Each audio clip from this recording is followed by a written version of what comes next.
যা কিছু ঐতিহ্য সবকিছু আমরা পুনরুদ্ধার করে আমরা যে এই অঞ্চলে বাংলা না শুধু পৃথিবীর মধ্যে একটা শ্রেষ্ঠ জায়গা, এটা আমরা প্রমাণ করে ছাড়বো।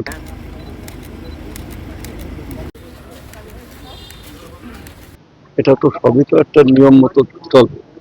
জুলাই জাদুঘরের কোনো কমিটি ছিল না, মানে কমিটি ছিল না, পরিচালনা কমিটি ছিল আগে অন্তর্বর্তী সরকারের। সেই কমিটিটা একটু এলোমেলো অবস্থা ছিল। আমরা নতুন করে পার্লামেন্টে বিল এনে আমরা সেইটাকে নতুনভাবে তৈরি করেছি। সেই আলোকে গতকালকে গেজেট হয়ে যেতে আমাদের কমিটি হয়ে গেছে। এখন আমরা সাংবাদিক সম্মেলনের মাধ্যমে আমরা মানে জুলাই জাদুঘর যে কথা, জাদুঘর বন্ধ কেন বন্ধ, মানে জাদুঘর আমরা কমিটি ছিল না, পরিচালনা কমিটি ছিল না, তাহলে যে খুশি সেই করতে পারে। এখন আমরা শিগগিরই আমরা চালু করবো।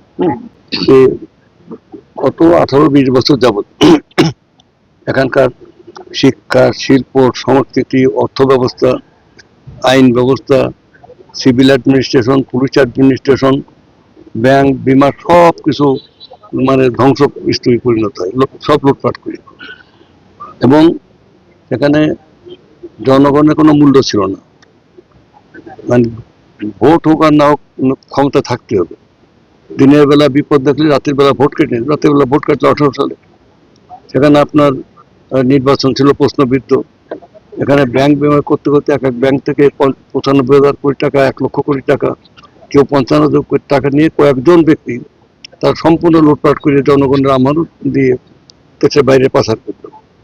আচ্ছা, তাহলে এখন আমাদের কাছে যেটা দাঁড়ালো যে একদিকে হলো লক্ষ লক্ষ কোটি টাকা লুটপাট, শিক্ষা ব্যবস্থা হলো যে পরীক্ষার খাতায় লিখুক আর না লিখুক 98% পাস করে দিতে হবে, তেমন শিক্ষা শেষ। ইতিহাস মানে পাল্টে দেয়া। এখন সংস্কৃতি সেখানে তো মানে ধ্বংস করবেই।